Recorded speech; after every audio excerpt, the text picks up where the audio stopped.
maybe then I need to change my job. But I don't want to because it's what I remember what I said just now, kill the perfectionist. Exactly. So fundamentally knowing that helps me to also deal with the stress, and over the years it's gotten better.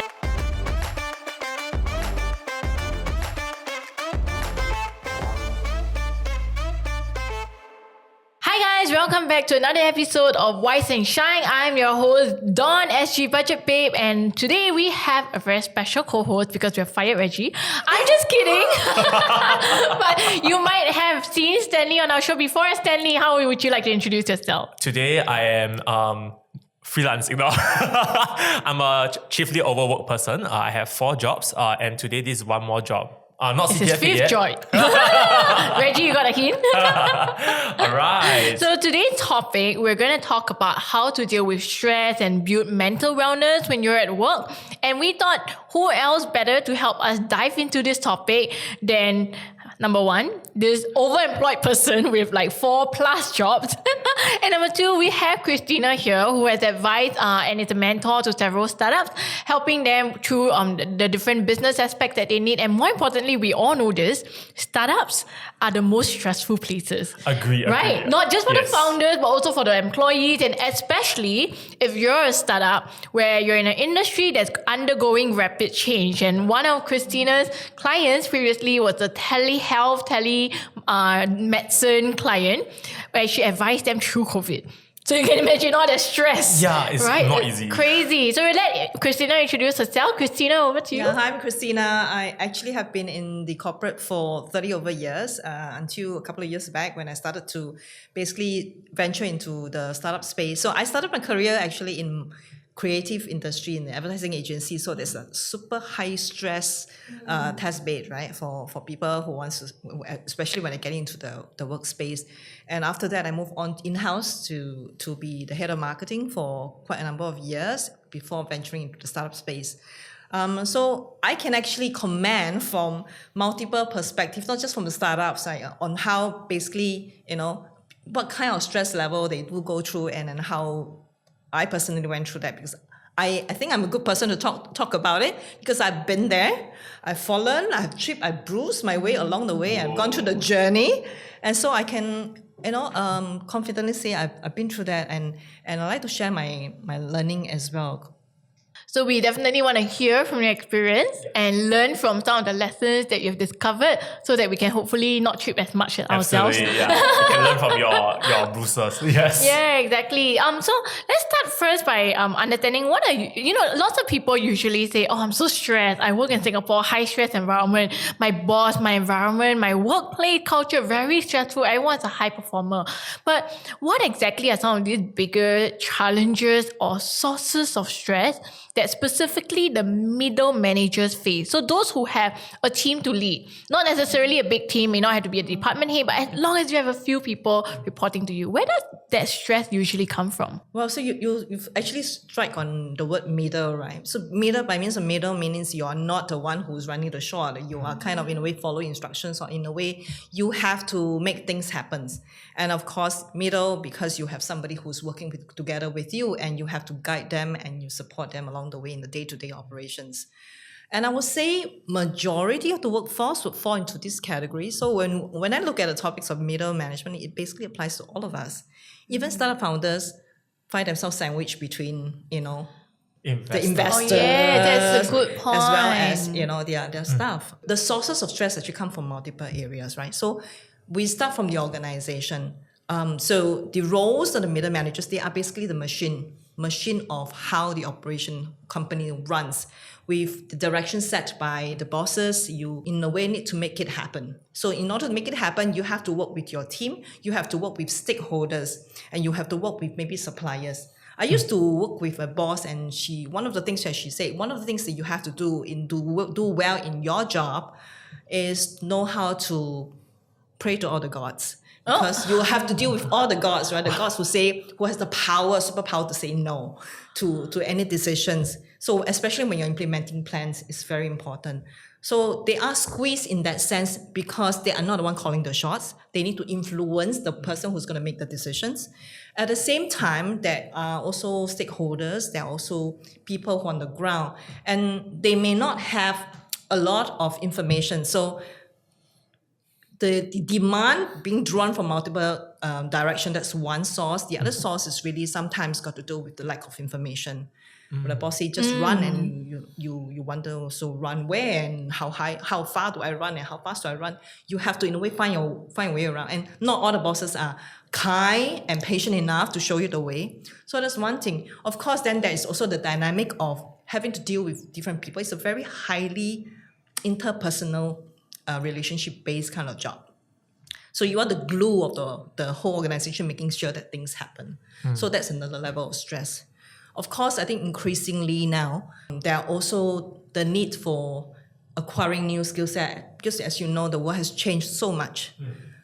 In that, new technology, and now there's a lot of talk about AI and people being fearful about the loss of job and how their roles are going to be displayed in very, very quickly. So what should they do? So there's added pressure of not knowing what's going to be happening. Like COVID, for example, happened without warning, and then everybody has to react. So that two level, right?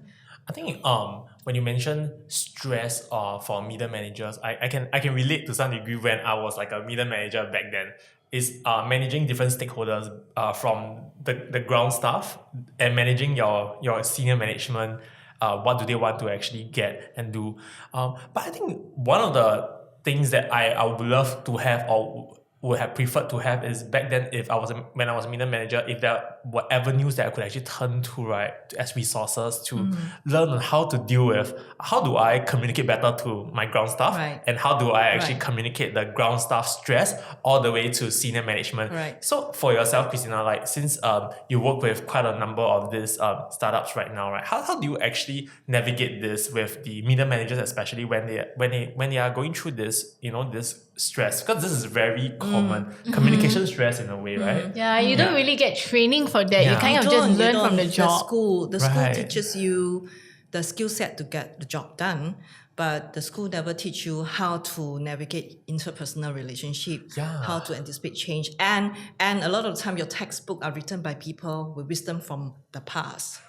Right, so now the world is changing, and so how do you 4P of marketing, for example, is no longer applicable, right? So Then they have 7Ps. and the thing is that that you have to be self-driven enough to learn the skill set. So back to your question of, how do I actually get the middle management to work and to succeed? I think I would actually apply, for me in my place, I would apply basically how I would run a team, how I would manage my team. And I have managed many teams before, and sometimes people from different countries, from cultural backgrounds, right? So I managed them before. And the key is, as the boss or as the leader, in order to allay their concerns and to make sure that they are level-headed, is to give them clarity. What's our clarity, actually? Yeah, so clarity in terms of really where the direction is going to be. So the reason why we feel stress is all there's all the symptoms. The core of it all is lack of control. We have no control. We lost control. Oh, I can relate. We lost Yeah. control. Yeah. And maybe I digress a little bit, right? So as we grow up, the moment we are born, we follow a script that's written for our life. Elementary school, preschool, elementary school, secondary schools, get a job, get a house. And then during my time when I was younger, we have the 5C. So it's like 5C, that's kind of the script that you have to go for success. So in a way, you follow a pattern. And it's in a way prescriptive. When you come to a new job, you carry that mindset into the new job, and you follow the rhythms that's been set for you by the world. So the moment when there's change, you are displaced because you are like the boat floating on waves, right? So I think the source of all this stress is got to do with loss of control, or fear of loss control. Like for example, your bosses were to give you instruction and you do not know how to go about doing that. You feel loss of control because you don't know how to deal with it, how to talk to a certain person, And so I think it all comes down to that. So what I do is actually I help my team by giving them clarity. So for example, let's say the instruction is that we have to go from point A to point B. So instead of telling the team to say go for point A to point B, which some leader would tell, will basically advise the team, is to understand why we need to move from point A to point B, and to be able to engage them to say, okay, then do you see what are some of the challenges that you may have, to make sure that there's an open channel of communications, so they feel that, hey, I can still hold on to some lifeline if I need help, I know who to go to need help. So I think it applies it's a generic principle, but I think it applies in a lot of situations. I would say that it's really laying out a clear path for the middle managers in that sense, especially when you're working with them to reduce their stress on their part. I think this strategy is pretty good when it comes to big changes as well. Like, because for me, one of the organizations that I was in last year went through like this whole acquisition process. Yeah, and during this portion, there's a lot of change, right? There's change management going on. People were uncertain of where to go. So I think offering that clarity to middle managers help them to provide some sort of roadmap to the team itself. I think one of the things that I also observed that middle managers do tend to have is, I think aside from the control segment itself, sometimes it's also the ability to influence the organization as well, the lack of that influence.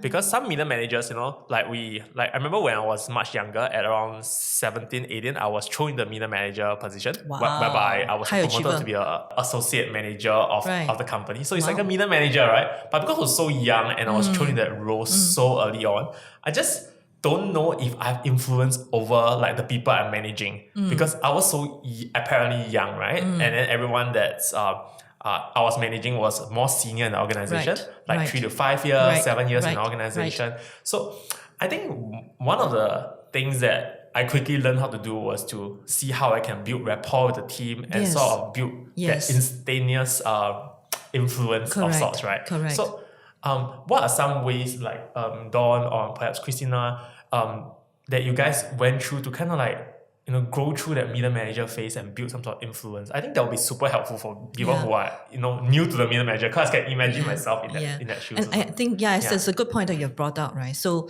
we have been taught to study. We are not so good, especially Asian.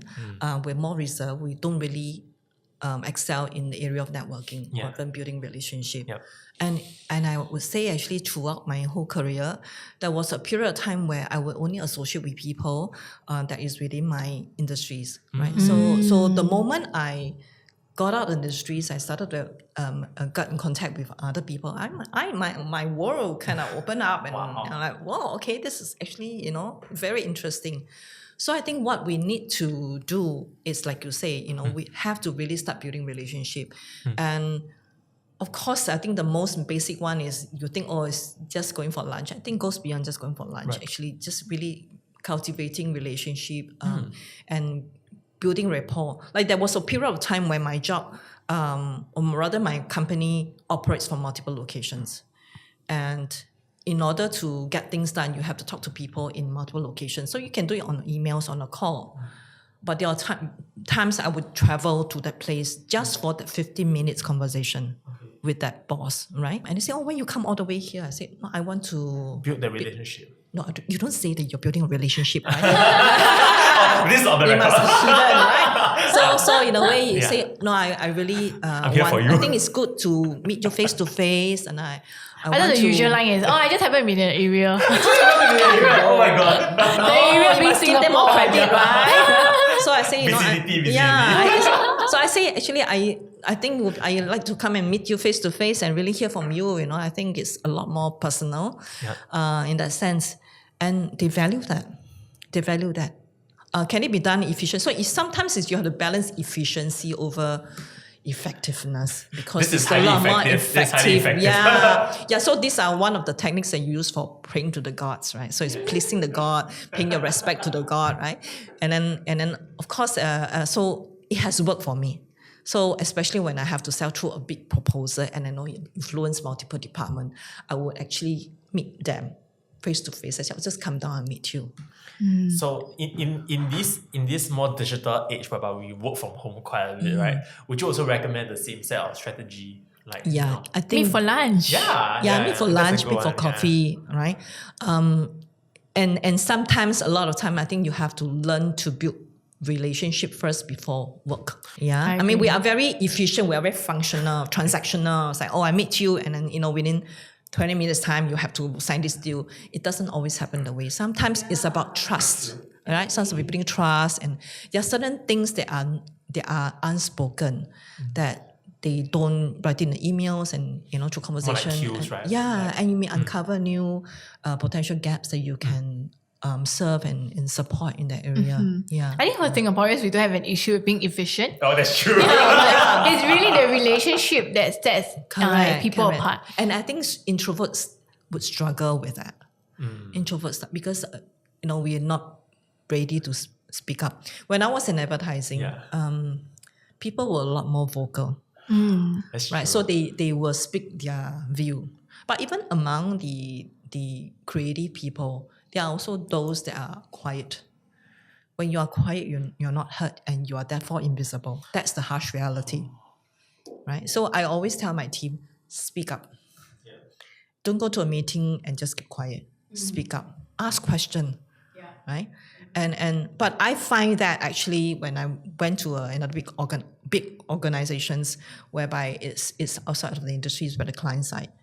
And the culture is such that when the bosses talk, everybody just keep quiet. Very Also, it's common. a top-down perspective. Yeah, it's very top down, right? Right. And they will even call me Miss Christina. I said, no, just call me Chris. Right? Or Miss Lim. I said, no, just call me Chris, right? And so it's that kind of culture. So I had a culture shock in that way. More subservient and very hierarchical. And it is difficult. Therefore, it is important that in kind of organization, you need to have a leader who would say, okay, you can share your view. But I think on that note, right, because let's say in this situation whereby it's more top down or more hierarchical, middle managers in that sense, we do play a huge part when it comes to creating Yes. our own small little bubble. Exactly. Yeah, a that safe works well. space, right? Because they may True. not feel Yeah. safe Yes, enough to speak yes. up in the boardroom. Correct. Yeah. But in a smaller team Yeah. zone, I think it is. Yeah. Yeah, I think also one thing I've been a middle manager for quite some time, and one mantra I like to apply is I want to be what do I want to be managed? Right. And I try to apply that thinking for when I manage others. But also what I've learned over the years is that people want different things. Yes. Yeah, so like for instance, I don't like to be micromanaged because I feel if my boss or manager micromanages me, it's a lack of trust. Right. The fact that I have to, clock in time and account for all this, it just shows Lack you of don't trust, trust me yes. enough. Yes. Then why am I here to do the job? And Right. if you don't trust me, there's this will you then value the quality of the work? There's all these questions, right? Right. And I feel that's very toxic. So I deal very well with managers who do not micromanage me. Right. But when I actually had I think it was my second hire for another company that I was Yeah. at, this guy really needed to be micromanaged. Wow. Yeah, he was directionless, and in the beginning, I was like, okay. When I had the talk, right, I said oh, how do you want to be managed? Right. And he was very quiet. I think he's an introvert as well, right? So he didn't speak up as much. So I offered suggestions, and he was just nod to the ones that he preferred, and I went with it. So I didn't micromanage because I said we're both adults. I trust you. Yeah. You're here to do a job. Yeah. I'm here if you need my help. Absolutely. But without me checking in on him every single day, he was just skiving. Means the work is not done. Not done. Lots of excuses. wow. And eventually it got to the stage where we were we want to give you the benefit of the doubt, but it's a bit too It's a bit tough, dubious and Yeah. it's a bit too much to believe all these excuses because it's been a recurring theme. Accountability. So we were about to fire him when I think he sensed it and then he threw in his resignation letter. And the first thing I asked myself was, I'm the manager. Was it my fault? Because you gave him a lot of freedom. Is it? Yeah, is it my fault that the company lost this hire? Right? Maybe it wasn't me. It was another manager who was his manager. Maybe someone with more experience would have managed it better because I was still fairly new to the role of a middle manager at that time. So I had all these questions, but in the end, I spoke to some people within the organization and outside of the organization. I got the affirmation that I needed to confirm that it wasn't just me. It was also the other parties, Yeah. two hands to Correct. clap, They right? have to communicate as well in terms Yes. how Yes. they like to be worked. Exactly. So Yeah. that helped. But I think this is also where I want to bring up, right? For many middle managers who are fairly new to it, Yeah. they would often deal with this thing called an imposter syndrome. Right. They're not yet confident that Yeah, they've earned it's it. like half. Yeah, or especially like you said, Yeah. if you're younger, Right. and the people that you're managing are older than you, Yes. Oh, yes, then I've how been can there. they? How can they deal with this stress and overcome the imposter syndrome? Actually, imposter syndrome is very common Yeah. and it's normal because our brain will always is designed to focus on negative things. So you may have done one thing wrong or not so well, and then 20 things very, very well. That wrong things get amplified. So you in our life as we grow up, we when we come up, we don't have imposter syndrome. I want milk means I want milk, right? And of course, along the way, you are starting to get all the no's, and you chip away that confidence in you. And you start to be compared. You start to be compared, and so that actually makes you a little bit insecure. So I would say it's very, very rare. Even I experience imposter syndrome as well. Right. It's just that I am not able to manage that. So key is really, number one is really don't just focus on your negative. Think about the positive part. That's how I will circumvent in that. Also try to kill that perfectionist in you. That's a great Wow, tip. yeah. Yeah, kill the perfectionist, because it's like you say, oh, everything has to be right. No, everything doesn't be right. You are not perfect. Yeah. You accept the fact that you're not perfect, Yeah. but you have valuable experience. Right. I can also relate to this particular interview, right? I can say, okay, you want to talk to me, but why do they want my view? That's my imposter syndrome Right. talking. And so you have to be conscious about your negative self-talk. Right. So it's like there's this mental bubble that we have to like get past as well. Correct. For this imposter syndrome to be okay, it's here, but we put it at the bay. Put it at the bay. Yes. It may not be so easy to put at a bay. It's just need to understand why this is happening in the first place. Right. Yeah. Why is there imposter syndrome kind of thing? So it is, at the end of the day, is really your lack of confidence, right? So I would say it all comes back to self-awareness. Who are you? What you are good at? And just kind of focus on that. There are distraction, comparison, but they all have different journey. Right? So in a way, focus on that. And I would say whether or not you're managing someone or you're doing a job, when it comes to imposter syndrome, it's also try to celebrate small little progress.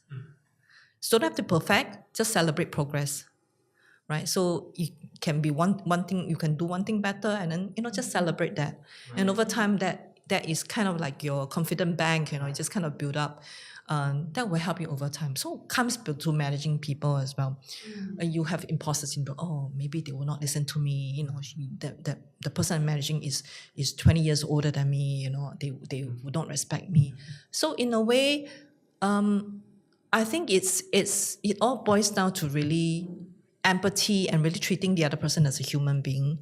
Right? They are not your slave. I mean, that age is over. I know some people still do it that way, even when they handle their domestic helper.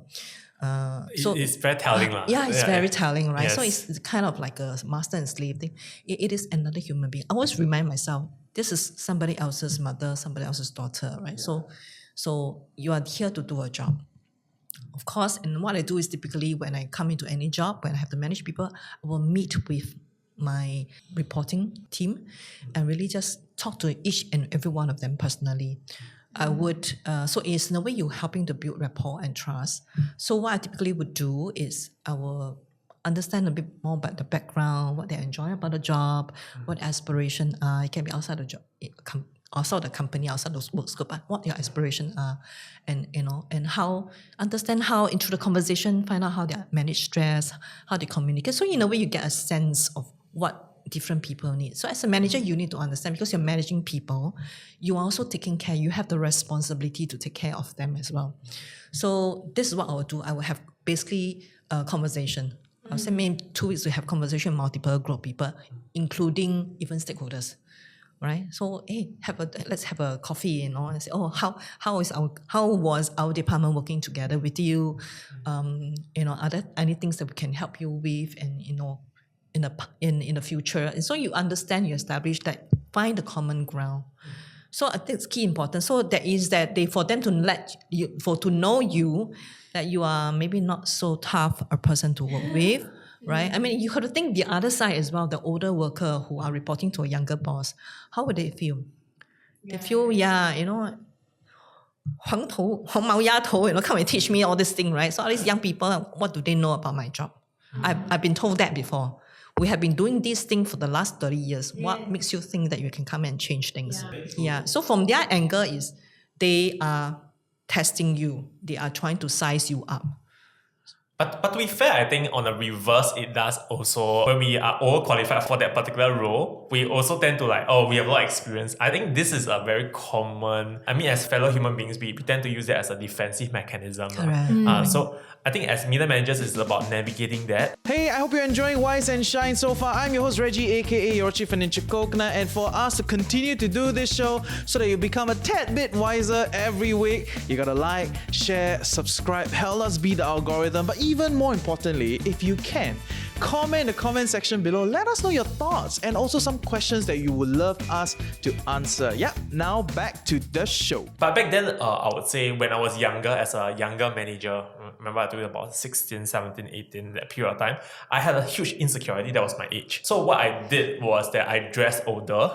I dressed more that helps. That helps. Yeah, I dressed more confidently. And I literally looked like a 27 or 28 person, although I was 16 to 18. I mean, I can flash pictures in the future, but really, I dressed older. And I made sure that I looked the part so that people won't actually use age to discount my ability to Yes. It's the stature, right? Yes. Correct. Leaving the stature, right? Exactly. I had something similar too. So I shared this story before, but when I was in my early 20s, I actually got my then boyfriend, now husband. I said, like, can you buy me a ring?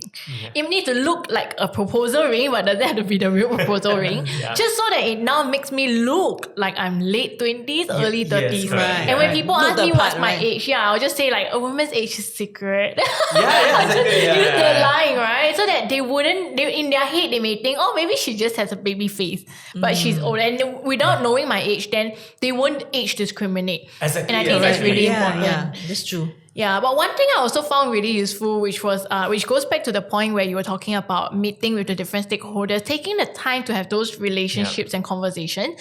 I realized that for middle managers who do have and suffer from imposter syndrome, it can actually be a driving force.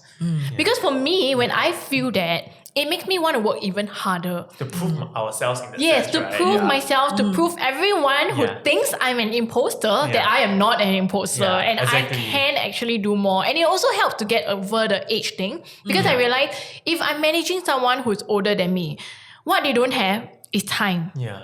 I have time. So I can work harder than them with all this extra time on my hands to meet different quality benchmarks or KPIs that they wouldn't be able to do it. And that's why they are not the middle manager, but I am. Yes. Yeah, so I make up with it with that hard work. But then of course, this only lasts for before you have kids. After the kids come around, we all go into that stage where we have no more time. No idea, yeah, correct. But you have actually touched on a good point, right? So what you have done there, the way you have managed it has got to do with your character, right? Your base character, and I would say in some degree mental fortitude as well, right? So it's the mental toughness, the mental strength, right?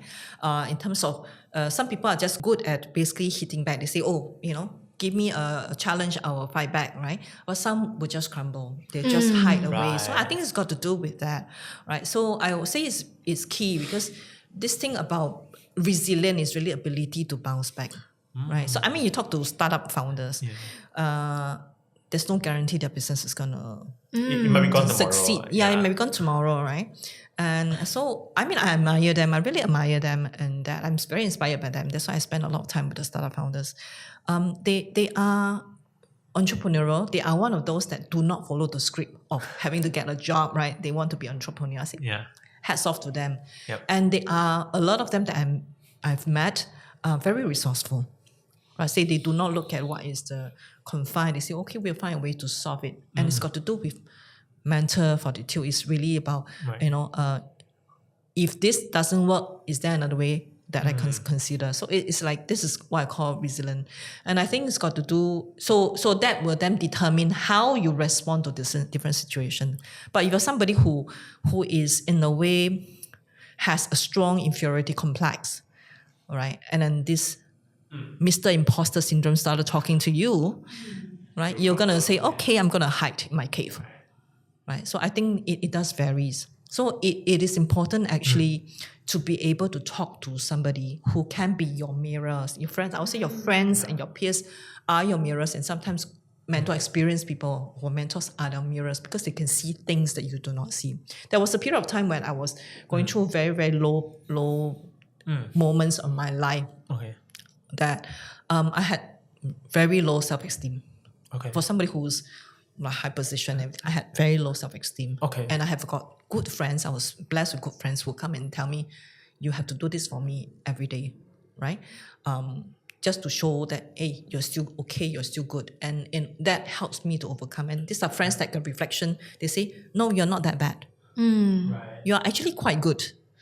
So your circle of friends kind of put you through. Yes, and you have to be selective who you mix with, right? So when you are negative, what do you do? More negative? No, you find people who are positive. And likewise, when you're positive, you tend to, in a way, move away from people who are negative. Even when you are successful, you're thriving.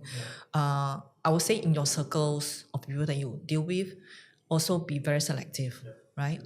So there are certain people who are negative, just bring negative energy to any conversation. Then you want to, in a way, maybe reduce. I mean, they are still your friends, so you reduce. You're available to help them, but you know. But I think you mentioned a lot about self-image when it comes to middle management, dealing with the inferiority complex, right? But self-image itself is a very complex topic itself. Try to unpack it a little bit, right? So when we are middle manager and we have self-image issues, right, which is where we have this inferiority complex, or we deal with all the, I think one thing that most middle managers don't have is perhaps also ready resources that they can actually turn to, that can say that like affirmative responses, or perhaps even like you mentioned, a circle of friends that could be like, you can do this, you are where you are because you are ready for the role, that sort of like pep talk in a way. So what are some ways or tips that you guys actually did to raise your self-image, in a sense? I actually am the worst person to ask. A lot of people say that I'm more confident than usual. No, but you're confident, I assure you. I'm your friend. Confident. I think because I deal with imposter syndrome in that way, right? Where I work harder. Yeah. So for me, terrible. is I focus. Yeah. I will focus on what I'm good at. Right. So But what if you don't know what you're good at? Oh, that's true. Good point. Yeah, very good point. Yeah. ask your friend. Ask your friend, right? So it's like there must be a reason why you have risen to this position. Right. So start with things that you enjoy doing. Do you think that aside from a friend or maybe like a mentor peer or someone that you can count on might also be something like a good resource as well? Yeah, I definitely. think having a buddy in the workplace helps, Yeah. but we also need to acknowledge that not everyone has the luxury Oh, that's Yes. true. of having Yes. a buddy who might Yeah. be in a similar position Right. or also middle manager, Yeah. especially different department. Sometimes it gets a bit messy also, I must say. That's true. That's true because they may not have the same boss as Exactly. you and things Ah, like this. But you have raised, I think, a really important issue, right? That there's no help. There's not a lot of help people, for people who are like that, and that's in the area that I want to help as well, right? So really, I feel very strongly there's a need for you to basically re-establish your core. I mean, this is my personal narrative, right? Call as in like motto or like personal Motor beliefs. motivations, Okay. right? Who you really and it's are and about what you're there's I talked about rhythms, right? Your own rhythms of the world, and kind of oscillating with the rhythm of the world, Yeah. but you get We kind of move along with it. move along with yeah. it, right? So you remember there's this device when you play piano Yeah. that The oscillates, and oscillator, yeah. that's called, I've just checked, metronome, right? So metronome, that thing that yeah. goes tick tock, right? You in a way need to find your metronomes. In a stressful situation, you stay away, you get away from that. It's like when you get burned, you accidentally put your hand in the fire and a candle, you immediately move your hand away. Okay. So in the same way, you need to find time to detach yourself. Right. A lot of people say, I have no time to. You can have time. Even if it's half an hour, one day, you can have time. It's not going to kill you. Like meditation in a way? Or like what sort Yeah, I of mean, there are detachment? people who advocate meditation. It's like this, all these are really, I feel, addressing the symptoms Yeah. of, it's just getting you into the behavior of doing something away from it. But at the end of the day, you have to address the core, right? So what do you're stressed, maybe you're in the wrong job, maybe.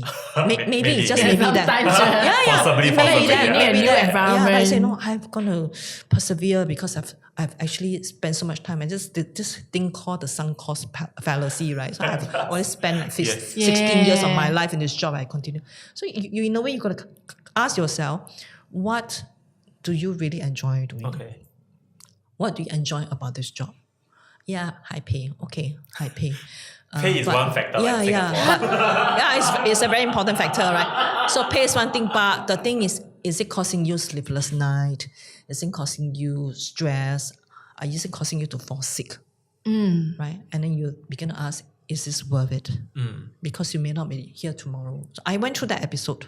Yeah. I was in advertising. I love the advertising industries, right? I love the people there. It's so fun. But I don't enjoy the hours.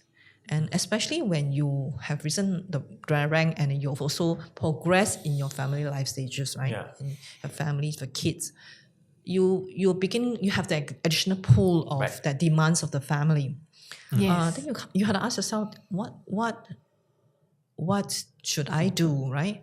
With the demand from the family. I recall having a conversation with my daughter just a few years ago, and she's now all grown up. She said, when I was young, you were hardly around. It was like, and all mother goes through that stage. So that is the demand. So you ask yourself, what is important for you? So I reached that point when my daughter was 3 years old. I was in the office at 4 a.m. We were busy doing a business pitch. I got up from my short nap in the studio, and people were walking around. I just see people walking around, and suddenly that moment say, no, this is not the life I want to live. I'd rather be home, right? And so it makes me make the decision for a switch. In that. So it comes to a point where sometimes it will push you to the point. And that time I felt sick as well. I had to have my part of my thyroid removed because I was Right. unwell. Yeah. So that 3 weeks of MCE makes you think. Is this really a life you want? Yeah, and I think we shouldn't wait until you have to reach that stage where it's a life and a death thing, right? So I think find your core. What do you enjoy? So I enjoy branding, enjoy marketing, enjoy ideation and things like that. Are there places that can use my Your resources? energy and time. Energy and time. So that's how I went in-house. Right? So I think you have to go back to that core. And I would say it's not easy to go through that stage, and probably you need somebody to help to guide you through that process and that journey of finding core. And we all sometimes, in a way, because we know guidance, we discover it by trial and errors. Yeah, that's true. Yeah. So one of the things I'm doing now is I'm trying to codify my learning. Actually, I want to find a way to actually help people, to knowledge, to assets that can help people find that core. Because once you have that core, then you have a strong base. Then you can say, okay, this is the way I oscillate, right? Whatever life throw at you, just dance to the music, right? So I feel that is the core. Yes, there are a lot of help out there to say, okay, meditation and things like that. But what are you meditating? You're meditating into nothing to forget, to ignore. Are you basically, you're just putting a carpet over the dust that you have, but actually it's still there, right? So how to set it right? I feel the right way to do is really go back to the source. Yeah, and I think also knowing your core will help you to better manage the stresses that come along with it. Because if it's a stress that is just a part of it, right? Like for instance, let's say if you really like to, for me, I really like to write, I really like to publish, I really like to teach. So the stress then comes from always having to be correct or accurate, Right. not being caught out for mistakes. Yeah. Right. So, but because I enjoy doing these things, that stress is a natural part of the job. If I want something where I don't have that stress, then it has to be things where no one else is on the receiving end of the work that I do. maybe then I need to change my job. But I don't want to because it's This what makes I sense. Remember what I said Yeah. just now? Kill the perfectionist. Exactly. So fundamentally, knowing that helps me to also deal with this stress, and over the years, it's Yes. gotten better. I think the same for you, right? Like I wouldn't be able to deal with 4 jobs. I think it's exactly the same. It's really knowing that you cannot be perfect in everything, Yeah. but also knowing the resources that you have at hand, Correct, and you correct. know, like you said, finding your purpose, your core. I think that's a very good message. I think this is a perfect way to like. And I think also so funny and learning to say no. Learning to say no. Yeah. Okay, I got one last question, and we'll go round table to wrap up, which is I want to talk about the thought process that each of us have when it comes to making critical decisions while being faced with that lack of clarity and limited information or a really tight deadline, especially for us in the media industry. So how do you weigh different factors to make your decision with the best that you can? Maybe we can start I will with start first. Okay, so we're talking about deadlines, right? Nobody knows deadlines better than people in advertising. It's true. Yeah. So you have got the deadlines. Otherwise, you run a blank ad. So, but there is a learning. There's a saying in our industry. We always say, the ad will run. So you have to start with the end in mind. To say, okay, with an end in mind, say, okay, it will happen. The rest of it is just as a matter of fact, you want to make it happen. So that's mindset. That's number 1. 2 is that you given limited resources. So I can recall the time when I have to do crisis management, right? So it's like, I heard rumors that this is happening and this is happening and but you don't have all the information because times are so fast and medias are calling you. So what do you do? So my go-to process would be, okay, what are the information I can get right now? Okay, and who else can I ask question, right? There will be people who will give you, and then they may not give you the definite information, but you try to triangulate using basically information from different sources. So with that, then you think about, okay, you will have certain hypotheses, right? So hypothesis 1 is this is happening, and if this happens, what is the scenario that can pan out? So with those hypotheses, that's where you can actually get ready to go and talk to your stakeholders, your team, and say, okay, this is what's happening now, because you're the one who has to give the clarity, whatever clarity you can have. This is the situation. These are the potential routes. When this happens, this is what we have to do. When this happens, we have to do. So that has worked for me, Right. especially so I went through some situation that. Yeah, that's a really useful framework. Tell me about yourself. I think for me, it's if there's a deadline, but there's lack of clarity in terms of how to get to this situation. I think this happens in most of the like even tender pitches, proposals, or even as content creators, sometimes we are given a deadline, but we have lack of clarity. The brief is not there.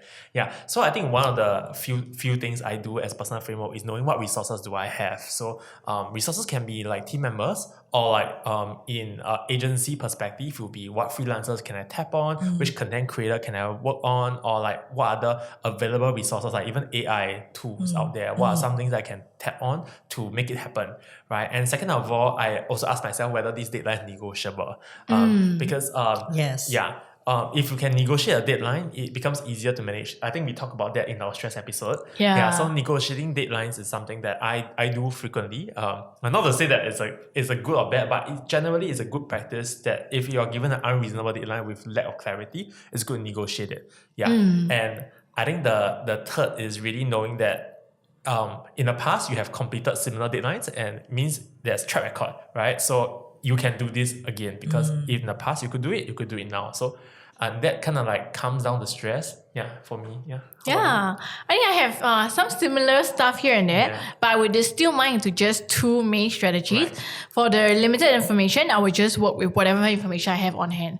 Sometimes there's time to ask questions, sometimes there isn't. So I'll just make the bet, and I'll just be willing to change later on if need be. And I don't mind doing extra work, because for me, the focus is always about the end product. It needs to be good. If an ad back then when I was in advertising, if an ad needs to be redone at the last minute, just do it. Yeah, have to because do it, yeah. Yes. you just gotta make it work. Suck it up. Yeah, just don't do it. care about sunk cost The ad will fallacy. run. Yeah, it will run, right? But if you have like 15 hours on this and it's a really crap piece of job or there is a fundamental error Then it there, has just to be changed. redo. Yes. Yeah, so I'll be open and I'll acknowledge that could come later on. It also helps with the stress management Right. because then I already expected that.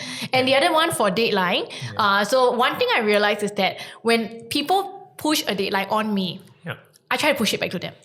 Oh. Yeah, so which means, okay, I will reverse, I will work it backwards, right? So if you tell me that by this date, this needs to be the outcome, I will push back this is the timeline to get there. So if they don't meet the timeline, now I have an excuse. You were supposed to approve this by this date in order for this outcome right. to happen. Correct. You didn't. So what are we going to do? Are we going to push it back? Yeah. Or are you going to make sure your next few steps is faster? Because don't expect me to work faster if you're the one delaying. Right? Good point. Yeah, like I shouldn't be having to redo everything and finish in one day when you are taking 3 days to come back. When you Exactly. had that's not 1 day or 2 days and your job is less than mine. Stakeholder management. Yes, exactly. So I will push back deadlines, and I think over the year, this is something that no one taught me actually. Oh, yeah. Like I just learned as I went along, and I realized it helps because it gives me something to negotiate. So it no longer is me making excuses, but it's their also onus on them. yes, exactly. It's a shared responsibilities. Exactly. I used to take all the hits myself, right? Like, if it's late, Correct. it's me. If they're slow in replying, it's me. I had to work even faster. But then I realized I literally woke up one day and was like, And why am I then- doing this to myself? Yeah, it's two hands to clap, not just me. Why am I Correct. taking all the hit for it, right? So I started to Absolutely. impose this whenever I see people impose. I actually just had something like that, So earlier on, I had an email that said like, we need this by today. I'm like, no, the earliest I can give you Yes, say is no. Friday. Yes, exactly. Learning to say no is also a really important Absolutely. skill. Yeah, so that's how I do it. I think that's really good Yeah. frameworks here, and I believe that as listeners, as the audience, they will be able to find something that's useful to them. Absolutely. Yeah, so thank you for joining us Thank in you the for studio having today. me. I enjoy the Yes. conversations. Thank Yes, you for really coming good on board tips. today. Exactly. So that's what we have for you guys today on dealing with stress and how to develop mental fortitude at work. And we will catch you guys in the next episode of Wise and Shine. See you. See you next time. Bye bye.